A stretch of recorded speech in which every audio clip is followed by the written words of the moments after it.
나를 기억하사 주의 여종을 잊지 아니하시고 주의 여종에게 아들을 주시면 내가 그의 평생에 그를 여호와께 드리고 삭도를 그의 머리에 대지 아니하겠나이다. 아멘. 아멘. 구약 성경은 주님께서 출애굽이라고 하는 그 어마어마한 그 구원의 역사, 이집트라고 하는 대제국 가운데에서 종살이하고 있었던 이스라엘 백성들을 하나님께서 당신의 기적적인 그 권능으로 400년 가량이나 노예 생활을 하고 있었던 언약 백성이었지만 노예 생활을 하고 있었던 그 수백만 명을 건져내어서 구원하여 주시는 그 역사였습니다. 그 기적적인 그 구원의 역사는 그 죽음을 바로 눈앞에 두고 있었던 늙은이 한 사람뿐만이 아니고 그들이 기르고 있던 양 한 마리까지 하나님께서는 결코 놓치지 아니하시고 고스란히 애굽에서 한 마리도 잃어버리지 않고 다 빼내어서 하나님께서 약속하셨던 그 약속의 땅인 가나안으로 옮기시는 하나님의 완전한 구원이었고, 또 이러한 출애굽의 역사는 인류의 역사 가운데 이런 기적적인 구원의 역사가 또 있었을까요? 역사 가운데 다시는 볼 수 없을 만큼 아주 드라마틱한 그런 구원의 역사였습니다. 이스라엘 백성들은 어떤 복을 그렇게 받았는지, 그런 하나님께서 베풀어 주시는 그 기적적인 구원의 역사를 경험하고도 우리가 잘 아는 것처럼 그들은 끝내 가장 참담하고 비극적으로 타락해버린 이 이스라엘의 역사를 우리가 구약 성경을 통해 볼 수가 있습니다. 이스라엘의 그 국가의 역사 가운데 가장 암흑기를 꼽으라고 하면 어디를 꼽을 수 있을까요? 아마도 사사시대 때에 이스라엘 백성들이 얼마나 그 망령된 일들을 했었는지 우리는 성경을 통해 잘 알 수 있는데, 아무튼 이 이스라엘 백성들, 하나님이 일방적으로 은혜를 베푸셔서 그들을 인도해 내신 그 약속의 땅 가나안 땅에도 마침내 세워진 나라 이스라엘인데도 불구하고 하나님께서는 그들에게 그렇게 명령하셨죠. 사사들을 세워서 사사들을 통해 하나님이 이 나라는 직접 통치하시는 신정 왕국이었다라는 것임에도 불구하고 가장 참담하게, 가장 어둡게, 가장 비극적으로 타락해 버리고 말았습니다. 하나님의 임재를 상징하던 이 예배의 중심이었던 성막은 사람들이 이제 찾지를 않았고요. 제사장이라고 있는 이 근근히 이어가고 있는 이 제사장은 간신히 그 아론의 후손이라는 그 명맥하에 겨우겨우 이어져 가고 있었음이 오늘 본문 말씀에 등장하는 이 엘리 제사장이라는 이 사람을 통해서 나타났던 것을 우리는 볼 수가 있습니다. 오늘 본문 말씀 9절인데요. 9절만 함께 읽어보도록 하겠습니다. 9절 말씀 함께 읽겠습니다. 시작. 그들이 실로에서 먹고 마신 후에 한나가 일어나니 그때 제사장 엘리는 여호와의 전 문설주 곁 의자에 앉아 있었더라.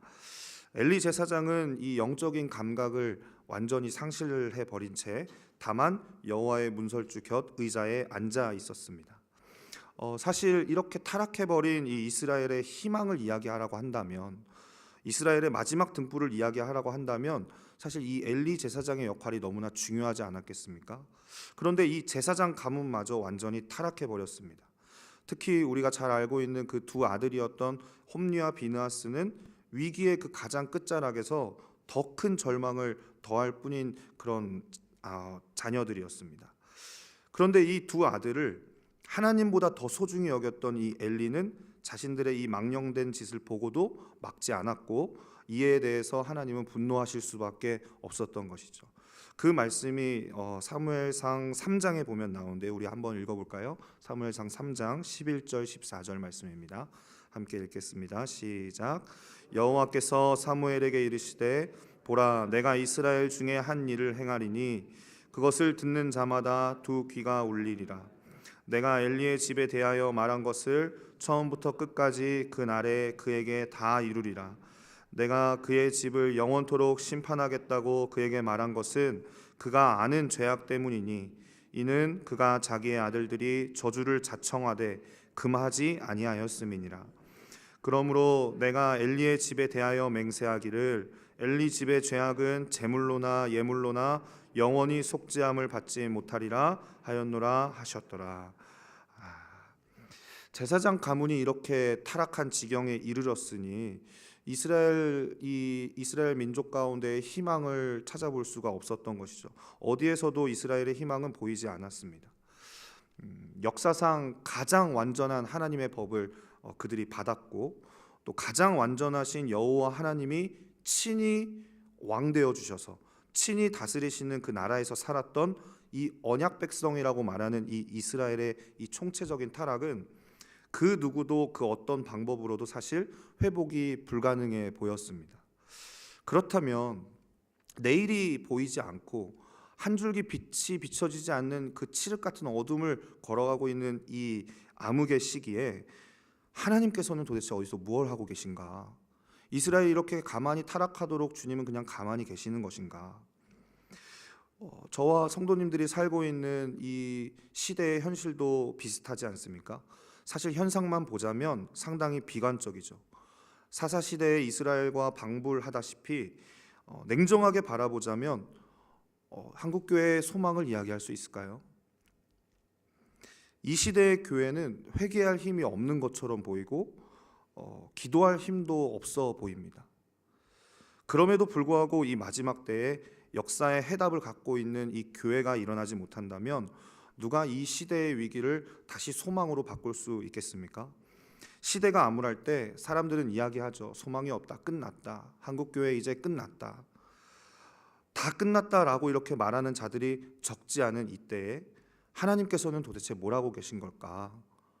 한국교회 가운데 다시 한번 좀 부흥을 허락해 주셔서 이전에 있지 않았던, 경험하지 못했던 그 은혜들을 조금 다시 한번 경험하게 해주셔서 소망 없어 보이는 그 다음 세대들이 기적과도 같이 다시 일어나서 이 한국교회 가운데 진정한 부흥을 허락해 줄 수 있는 것이 않을까? 하나님 도대체 뭐라고 계시나? 하나님이 친히 통치하시는 그 하나님 나라는 도대체 이 땅 가운데 임할 수 있는 것인가? 라는 이런 의문이 들기도 합니다. 오늘 저희가 함께 읽은 이 본문 말씀의 배경이 되는 이 사사시대는요, 앞서 말씀드린 대로 이스라엘 역사 가운데에서 가장 참담하고 암울한 시대 중에 하나로 꼽히고 있습니다. 그렇게 다 꺼져가던 등불 같았던 이스라엘의 맥은 이후에 우리가 잘 아는 대로 왕정시대로 이어지게 되어지죠. 사사시대가 이제 종료되어지고 왕정시대로 이어지게 되어집니다. 그런데 거의 끊어진 역사의 고리를 이을 수 있었던 그런 사람들은 누구였냐면 제사장 가문이 아니었더라고요. 엘리 제사장 가문은 오히려 이스라엘 백성들보다 더 타락했습니다. 하나님의 저주를 자청했고 이스라엘의 마지막 희망마저 스스로 꺼버리는 이런 미친 짓을 저지른 게 바로 엘리 제사장이었습니다. 이스라엘의 희망을 이어갈 수 있었던 것은 제사장도 아니었고요, 레위 지파도 아니었고, 이스라엘 각 지파마다 존재했던 장로들도 그 역사의 고리를 이어가지 못했습니다. 그렇다고 해서 이스라엘 백성들이 제사를 안 드리고 예배를 안 드리고 하나님을 경외하지 않으려고 했을까요? 작정하고 돌이켰을까요? 그렇지 않았거든요. 여전히 율법이 규정한 제도도 존재했고, 언약 백성이라고 말하는, 아브라함의 혈통이라고 말하는 그 혈통도 그대로였지만 그 껍데기뿐인 그 신앙 가운데에 그 속에 생명력이라고는 찾아볼 수 없었던 것이죠. 그렇게 성경은 사사시대와 왕정시대를 잇는 인물로 오늘 한 여인을 소개하고 있는데, 그 인물은 바로 한나라고 하는 한 가련한 여인이었습니다. 한나는 에브라임 산간지방에 있는 이 라마다임에서 간신히 그 경건의 명맥을 이어가던 그 한 집안에, 그것도 그 집안 식구 중에서도 가장 불행한 여인이었습니다. 가장 불쌍하고 불행한 여인이었어요. 한나라는 이름의 뜻이 풍성한 은혜라는 뜻입니다. 근데 그 이름의 뜻과는 전혀 어울리지 않는 이 여인이 특별한 이유가 없는데 애를 못 갖는 거예요. 고대 이스라엘에서 이 여인이 아이를 낳지 못한다는 것은 사람들로 하여금 저 여인은 하나님 앞에 저주를 받았나 봐, 아이가 안 생긴데, 아니 뭐 특별히 잘못한 것도 없어 보이고 뭐 건강해 보이는데 왜 애를 못 낳아? 이렇게 그런 이미지가 씌워질 수밖에 없었다고 합니다. 이 저주받은 것으로 여겨졌던 이 한나에게 어떤 일이 있는고 하니 오늘 본문 말씀 10절과 11절 말씀 우리 같이 한번 읽어보도록 할까요? 10절과 11절입니다. 함께 읽겠습니다. 시작. 한나가 마음이 괴로워서 여호와께 기도하고 통곡하며 서원하여 이르되, 만군의 여호와여, 만일 주의 여종의 고통을 돌보시고 나를 기억하사 주의 여종을 잊지 아니하시고 주의 여종에게 아들을 주시면 내가 그의 평생에 그를 여호와께 드리고 삭도를 그의 머리에 대지 아니하겠나이다. 아멘. 다른 여인들은 기도 안 해도 잘만 낳는 아이를 이 한나는 아무리 기도하고 부르짖어도 한나는 낳을 수가 없는 거예요. 그래서 한나는 이 괴로운 마음을 가지고 주님께 나아가서 흐느껴 울며 기도할 수밖에 없었습니다. 그렇게 이 한나는 외롭고 또 고통스럽고 어느 누구한테 하소연할 수 있겠어요? 하소연할 수도 없고 그 누구도 그 문제에 대해서 도와줄 수 있는, 그 누구도 도와줄 수 없는 상황이었지만 한나는 홀로 가련하게 그 기도로 그 자리를 지켰고 나름대로 그 믿음을 지키고 있었습니다. 한나가 신앙생활하던 이 사사시대의 이 마지막 시기는요, 굉장히 불의한 시대였습니다. 그 불의한 시대 중에 소망이라고는 찾아볼 수 없는 이 역사의 한복판에서 어쩜 이렇게 이런 신앙을 가진 여인이 존재할 수 있었을까? 이것을 질문해 본다면 이것은 한나 개인의 어떤 경건이나 그 신앙을 칭찬할 일이 아니고 이 일은 하나님으로부터 시작되지 않고는 불가능하다는 것을 우리는 성경을 통해 알 수 있습니다. 지도자들은 다 타락했습니다. 하나님의 임재가 가득했던 성막을 모두가 등지고 살던 그 시대에, 그 사사시대 한복판에서 한나가 지니고 있던 그 신실한 믿음, 한나 그 개인의 영성이 아니라 그 영성, 그 믿음까지도 하나님으로부터 시작되어진 것이고 하나님으로부터 난 것임에 틀림이 없는 것이죠.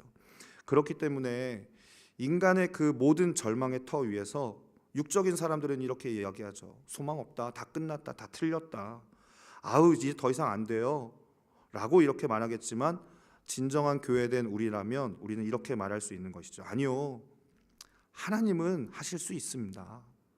다 끝난 것 같아 보이는 지금 이 현실이지만 아니요, 하나님은 하셔야죠. 우리 주님은 하실 수 있으시죠. 우리 주님에겐 소망이 있죠. 사람으로는 불가능하더라도 우리 주님은 하실 수 있습니다. 이렇게 고백할 수 있는 것이죠. 그래서 교회는 역사 가운데의 희망을 말할 수 있는 유일한 존재이고, 인간의 계산과 인간의 모든 통밥과 그 통념과 상식이 끝난 자리에서도 우리 주님은 하실 수 있다, 주님께서는 마땅히 하실 수 있다는 그 믿음으로 모든 절망을 이겨내고 어둠을 뚫어내는 하나님의 사람들이 바로 교회가 되어지는 것입니다. 아멘이시죠? 네. 한나는요, 원래 기도하던 여자였습니다. 아니, 기도밖에 할 줄 모르는 여인이었습니다.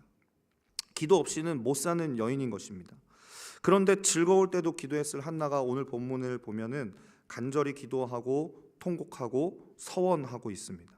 그 이유는 이런 것인 것 같아요. 기도의 여인이 기도를 하는데 응답이 안 되는 거예요. 이 응답이 되지 않는 그 상황 가운데 이에 대해서 육적인 여자였던 분인나라고 하는 이 여인이 기도하는 영의 여인인 한나를 조롱하고 공격하는 장면이 성경에 등장합니다. 사무엘상 1장 6절 7절 우리 같이 한번 읽어보겠습니다. 함께 읽겠습니다. 시작. 여호와께서 그에게 임신하지 못하게 하심으로 그의 적수인 분인나가 그를 심히 격분하게 하여 괴롭게 하더라. 매년 한나가 여호와의 집에 올라갈 때마다 남편이 그같이 하매 분인나가 그를 격분시키므로 그가 울고 먹지 아니하니.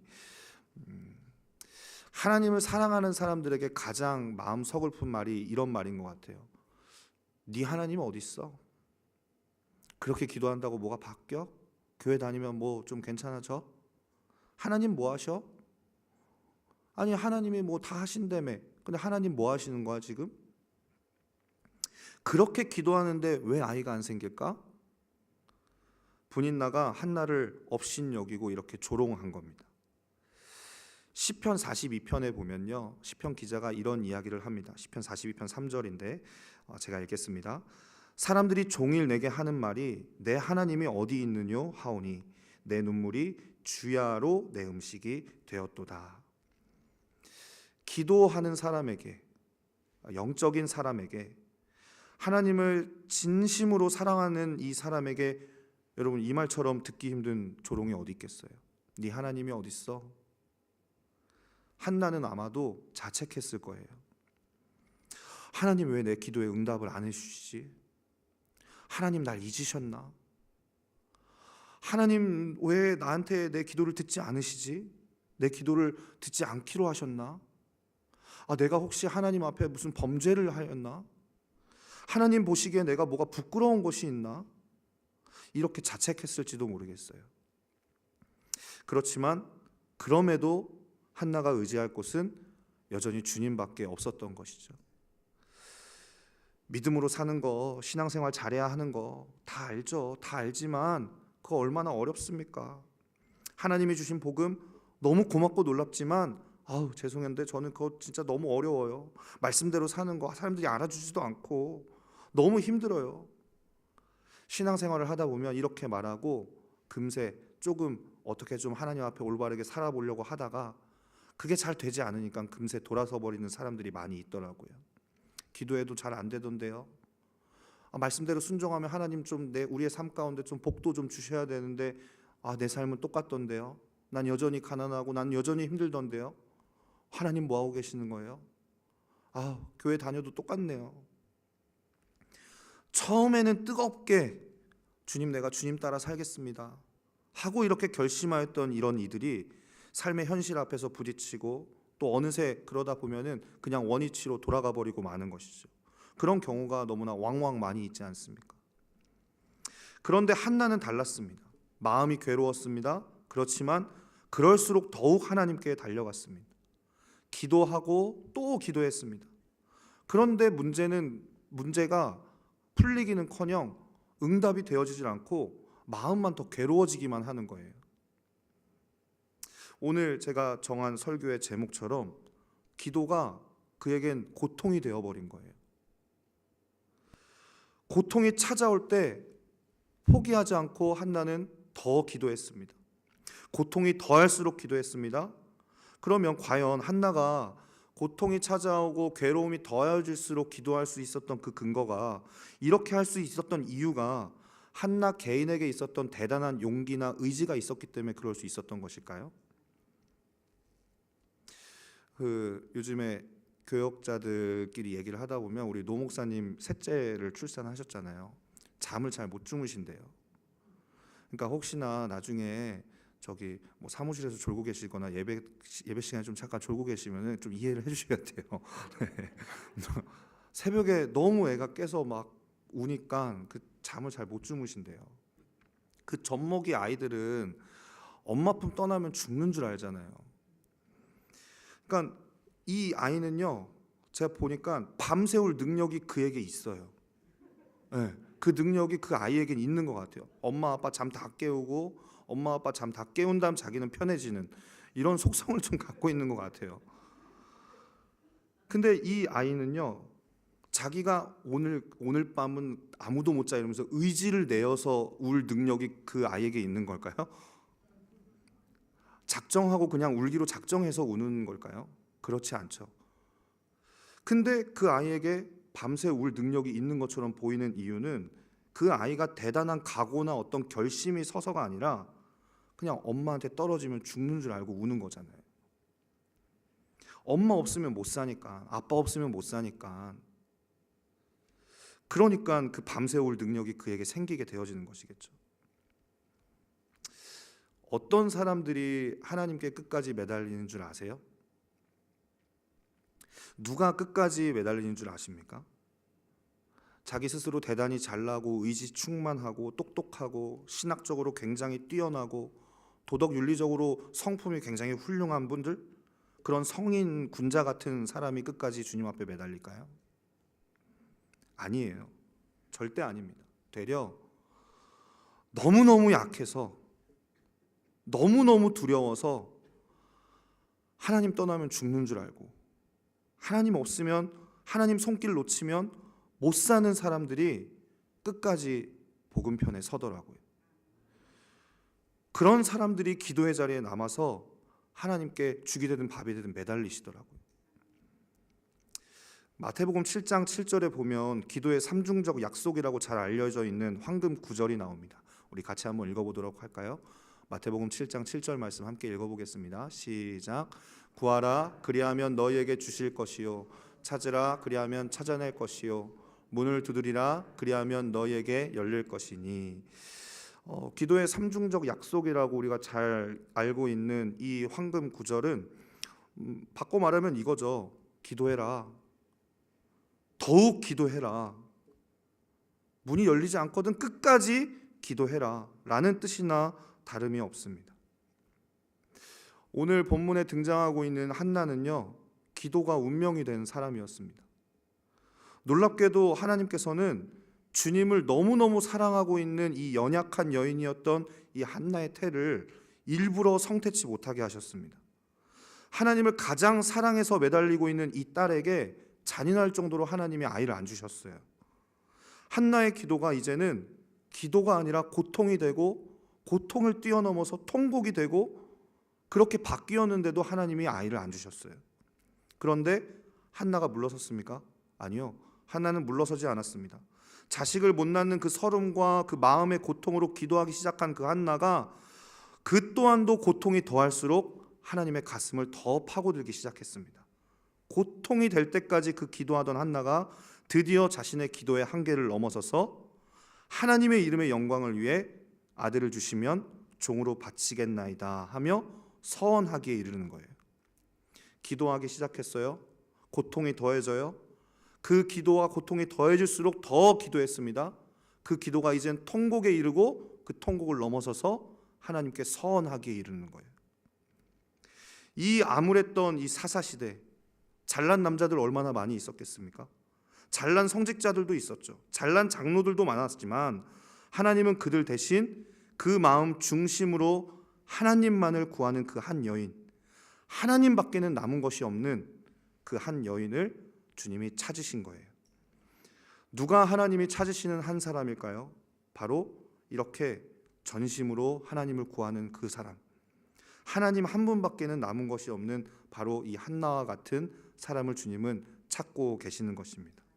한나 자신의 고통에서 출발했던 그 기도가 주님의 이름의 영광을 구하는 그 서원의 자리로 승화될 때까지 우리 주님은 기다리고 또 기다리고 계시는 거예요. 그러다가 마침내 주님은 드디어 그 천하고 고통받던 그 한 여인의 그 작은 심령 안에 그 하나님의 나라를 담아내시는 것이죠. 그리하여 이 한나는 역사 속에서 우리가 잘 아는 대로 하나님 나라의 그 찬란한 영광을 드러냈던 다윗 왕국의 통로가 되었습니다. 아들을 주시면 나신인으로 바치겠습니다 라는 이 한나의 서원 기도가 하나님이 일하실 수 있는 믿음의 통로가 되어진 것입니다.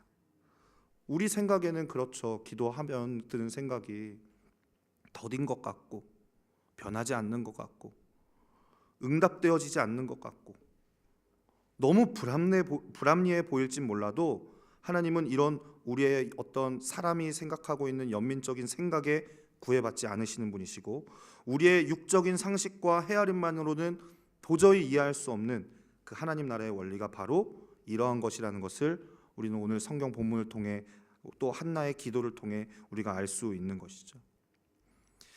신약 성경에 보면요, 마리아의 창가라는 이 유명한 이 마리아의 노래가 나옵니다.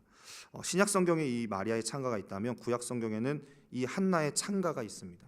조금 길지만 이 한나의 찬양, 한나의 창가를 우리 같이 한번 읽어보도록 하겠습니다. 사무엘상 2장 1절부터 10절 말씀까지인데 한 절씩 좀 교독하도록 하겠습니다.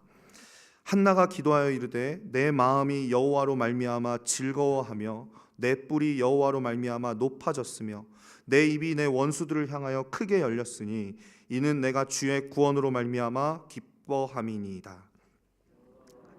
거룩하신 이가 없으시니 이는 주밖에 다른 이가 없고 우리 하나님 같은 반석도 없으심이니이다. 심히 교만한 말을 다시 하지 말 것이며 오만한 말을 너희의 입에서 내지 말지어다. 여호와는 지식의 하나님이시라. 행동을 달아보시느니라. 용사의 활은 꺾이고 넘어진 자는 힘으로 띠를 풍족하던 자들은 양식을 위하여 품을 팔고 줄이던 자들은 다시 줄이지 아니하도다. 전에 임신하지 못하던 자는 7을 낳았고 많은 자녀를 둔 자는 쇠약하도다. 여호와는 죽이기도 하시고 살리기도 하시며 소홀에 내리기도 하시고 거기에서 올리기도 하시니 여호와는 가난하게도 하시고 부하게도 하시며 낮추기도 하시고 높이기도 하시는도다.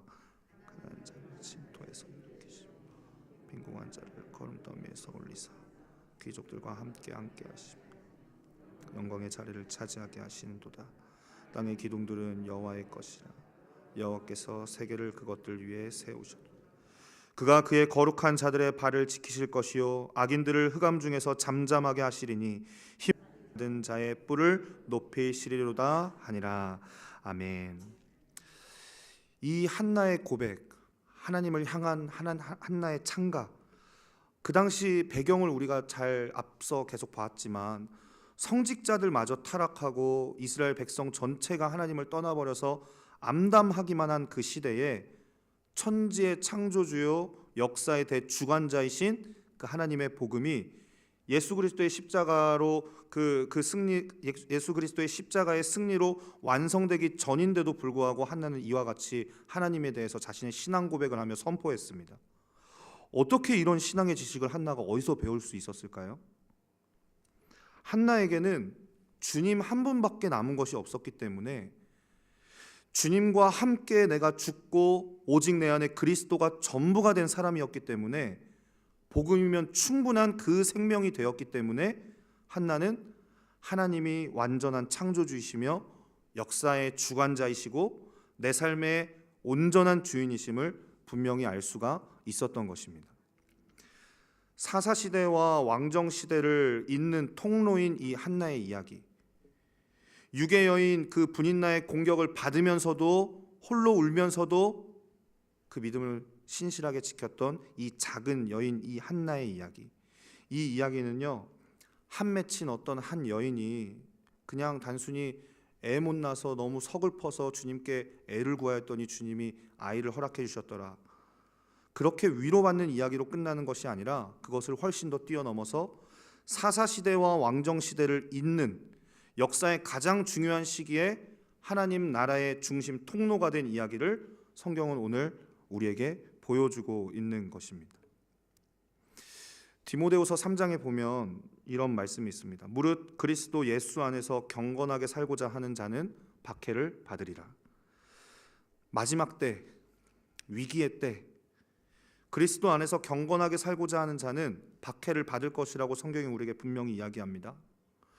하늘에 속한 자로서 육에 속한 사람들 틈에서 살아가는 것 자체가 여러분 사실 고난이지 않습니까? 보이지 않는 하나님을 경외하며 세상에 일어나는 보이는 어떤 상황보다 보이지 않는 하나님을 더 실제로 여기면서 그렇지 않은 사람들과 어울려 사는 것 자체가 고난이고 고통이지 않겠습니까?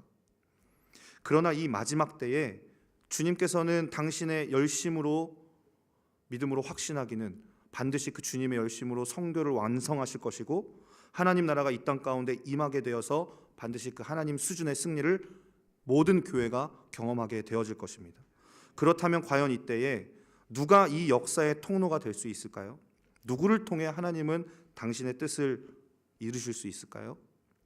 바로 오늘 이 한나와 같이 주님, 제가 기도하겠습니다.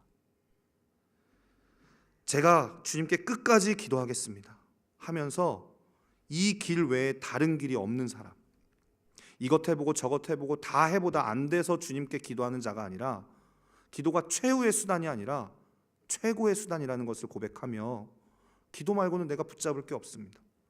고난의 신비 속에서도 오직 그 십자가의 결론을 붙잡고 환난이 오면 올수록 거기에 주저하지 않고 거기에 물러서지 않고 고통이 오면 올수록 그것 때문에 우리의 마음이 쪼그라들지 않고 무능함이 나를 주저앉히면 앉힐수록 그렇기 때문에 더욱 기도하겠습니다. 내 연약함이 드러나면 드러날수록 나는 주님밖에 없습니다. 이렇게 하며 주님 앞에 나아가는 그 한 사람, 전심으로 주님을 그 기도의 자리에서 섬기는 그 한 사람을 이 마지막 때에 주님께서는 또 찾고 계시는 것입니다. 성경이 주목했던 사람들이요 다 그러했습니다. 요셉이 그러했고요, 다니엘이 그러했고요, 에스라도 그러했고 느헤미야도 그러했습니다. 하나님이 하시는 방법들을 보면 언제나 늘 다수를 통해 일하시지 않고 오히려 하나님 앞에 순전하고 거룩하게 비춰진 그 소수의 사람들을 통해서 하나님 나라를 이 땅 가운데 세우시고 이루시고 역사를 운행해 오셨던 것을 우리는 성경의 역사를 통해 잘 볼 수 있습니다. 풀은 마르고 꽃은 시들지만 그리고 한 세대는 반드시 지나가게 되어 있습니다.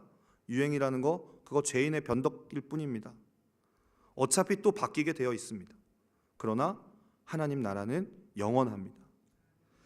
이 영원한 하나님의 나라는 변함없는 그 진리의 운명을 건 이 하나님의 사람들, 오직 살아계신 하나님 한 분과 이 복음을 전부로 삼고 주님 기도하겠습니다 라는 결론을 붙잡는 사람들인 것이죠.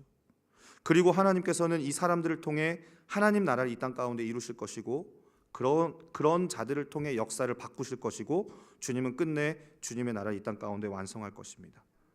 그렇다면 우리는 우리 다음 세대들에게, 우리 자녀들에게 무엇을 남겨야 할까요? 오늘 기도하러 오신 우리 성도님들은 반드시 이 기도의 자리 가운데에서 빠지지 않는 기도가 분명히 자녀들을 위한 기도일 거라고 생각을 합니다. 우리 자녀들에게 우리는 뭘 남겨야 될까요? 이스라엘은 하나님의 위대한 그 역사로 출애굽을 하고 약속의 땅 가나안을 정복한 민족이자 나라였습니다. 그런데 그 놀라운 영웅적 세대가 딱 한 가지 실수를 범했습니다. 사사기 2장 10절 말씀 우리 같이 한번 보겠습니다. 사사기 2장 10절 함께 읽겠습니다. 시작. 그 세대의 사람도 다 그 조상들에게로 돌아갔고 그 후에 일어난 다른 세대는 여호와를 알지 못하며 여호와께서 이스라엘을 위하여 행하신 일도 알지 못하였더라. 애굽의 노예였던 자들이 이제 어엿한 자유인이 되어서 나라를 세웠는데 그들은 다음 세대를 신앙으로 세우는 일에 실패하고 말았습니다. 이것이 바로 그 끔찍한 사사시대를 만들어내는 단초가 되었습니다. 이 말은요, 고작 신앙 하나 실패했다 이런 수준의 말이 아닙니다. 이 실패가 다른 모든 것들을 다 망치고 말았어요. 신명기 6장에 쉐마라고 하는 이스라엘아 들으라 우리 하나님 여호와는 오직 유일한 여호와이시니 너는 마음을 다하고 뜻을 다하고 힘을 다하여 내 하나님 여호와만 사랑해라. 하나님이 이스라엘에게 이 명령에 이어서 요구하신 것이 말씀의 사람이 되라는 것이었습니다. 비록 너네 두 발을 이 땅 가운데 디디면서 살아가고 있지만 이 땅의 가치나 이 땅에서 얘기하는 그 통박 경험으로 사는 자가 아니라 살아계신 하나님 앞에 사는 줄을 알아서 생명과 진리의 성경 말씀을 니들 마음에 좀 새기고 그 말씀이 존재가 되게 하고 자녀에게는 이를 부지런히 가르쳐서 유일한 유산으로 남길 것이라고 주님 분명히 우리에게 말씀해 주셨어요. 근데 모든 것을 성취한 이후 가나안 땅 정복 다 하고 살만하니까 먹고 마시고 시집가고 장가가고 사고 팔고 자식들 기름지게 잘 키워놨는데 성공했다 싶었는데 앞불사 이 신앙의 유산은 남기질 못한 거예요. 결정적인 삶의 기로에 섰을 때마다 그 부모들의 천박한 가치가 그대로 드러났고 이것이 이스라엘 역사 속에 드러난 뼈아픈 실패였던 것입니다. 그렇다면 우리 교회는 어떨까요? 우리 한국 교회는 어떨까요? 죄송하게도 역사의 드문 그 부흥을 경험했던 한국 교회도 오랜 세월이 지나지 않았음에도 이 타락한 이스라엘의 역사의 전철을 밟고 있는 것 같습니다. 우리 부모 세대들은 예배당 잘 짓고 굉장한 신학교도 군데군데 세우고 한강의 기적이라고 불리우는 그 대단한 성공도 이루어 주셨는데 우리 자녀들은요? 다음 세대들은요? 우리 자녀들과 우리 다음 세대들이 과연 이대로 하나님 만나도 괜찮을까요? 이쯤 준비해 놓았으면 기름지게 잘 키워가지고 좋은 직장 다니고 이제 좀 안정적으로 자기 밥벌이 하면서 살 만큼 됐으니까 이대로 하나님 만나도 괜찮을까요? 세상에서 유행하는 가치가 아니라 정말 하늘 가치로 이 땅에서 잘 먹고 잘 살고 다 해봐야 성공한 재주꾼, 세련된 죄인 만드는 거 말고 정말 하나님을 사랑하고 또 하나님을 두려워할 줄 아는 사람, 변하지 않는 이 성경의 가치와 진리에 목숨 걸 줄 알고 왕따를 당하더라도 조롱을 당할지라도 한나처럼, 사무엘처럼, 다니엘처럼 이 진리의 말씀에 운명을 걸고 걸어갈 그 용기 있는 믿음과 그 진리의 사람으로 우리는 과연 우리 자녀들을 키워냈느냐 하는 말입니다. 역사를 변화시킬 수 있는 이 민족의 희망이자 우리 교회의 희망은요, 저는 확신하건대 복음이 전부가 된 다음 세대들입니다. 시편 90편 16절 17절 말씀, 시편 기자가 이렇게 이야기합니다. 오늘 이 말씀이 좀 우리 기도에 어떤 붙잡고 하는 말씀이 되었으면 좋겠는데요, 우리 같이 한번 읽어보도록 하겠습니다. 함께 읽겠습니다. 시작. 주께서 행하신 일을 주의 종들에게 나타내시며 주의 영광을 그들의 자손에게 나타내소서. 주 우리 하나님의 은총을 우리에게 내리게 하사 우리의 손이 행한 일을 우리에게 경고하게 하소서. 우리의 손이 행한 일을 경고하게 하소서. 아멘. 한나는 자기 생명보다 더 소중했던 아들 사무엘을 하나님의 손에 맡겼습니다. 기억하시죠? 마찬가지 우리 마음 중심의 최후의 헌신은요, 내 생명보다 더 귀한 내 자식들, 그 자식들을 하나님의 손에 맡기고 그리스도 안에서 완전한 자로 세우는 것입니다. 제가 제 교육의 모토 중에 하나로 삼고 있는 말씀이 구절이 있는데요, 제가 한번 소개해 드리도록 할게요. 골로새서 1장인데 골로새서 1장 25절로 28절 말씀 제가 읽겠습니다. 내가 교회의 일꾼 된 것은 하나님이 너희를 위하여 내게 주신 직분을 따라 하나님의 말씀을 이루려 함이니라. 이 비밀은 만세와 만대로부터 감추어졌던 것인데 이제는 그의 성도들에게 나타났고 하나님이 그들로 하여금 이 비밀의 영광이 이방인 가운데 얼마나 풍성한지를 알게 하려 하심이라. 이 비밀은 너희 안에 계신 그리스도시니 곧 영광의 소망이니라.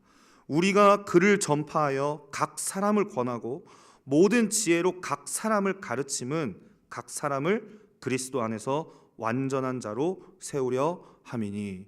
아멘. 저는 제가 가르치고 담당하고 있는 우리 아이들이 그리스도 안에서 완전한 자로 세워지기를 간절히 소망합니다. 그것을 위해 우리의 영원한 소망 되어 주시고 영광의 소망 되어 주신 그 예수 그리스도를 전파하고 나에게 생명이 된 것처럼 그들에게도 생명이 되어지기를 간절히 소망합니다. 하나님께서는요, 오늘 말씀을 통해 우리가 잘 보았지만 잘나고 똑똑한 사람을 찾지 않으십니다. 기도하는 사람을 찾으세요. 우리가 사는 이 시대는 어둡기만 하고 교회도 힘을 잃은 것 같이 연약해 보입니다. 우리의 삶도 말할 것도 없이 답이 없어 보일 때가 많이 있습니다. 그런데 하나님은 지금도 기도가 전부가 되어진 기도하는 자들을 찾고 계신다는 거예요. 한나는 포기하지 않았습니다. 응답이 없을수록 괴로움이 더해질수록 물러서지 않고 기도가 고통이 되기까지 기도했습니다. 혹시 성도님들 가운데 요즘 기도가 잘 되지 않는 분이 계신가요? 기도가 잘 되지 않고 또 기도가 막 힘들기만 하고 혹시 또 기도해도 변하는 것이 없어서 지친 분들이 있을 수도 있겠죠. 그러나 그 자리에서 멈추지 마시고 나는 기도하리라, 응답이 되어지지 않아도 끝까지 기도하리라, 고통이 더해지고 괴로움이 더해질수록 죽어도 기도하리라, 이렇게 믿음으로 고백하며 그 결단으로 주님 앞에 나아가는 저와 성도님들이 되어지기를 간절히 소망합니다. 우리 같이 기도하겠습니다.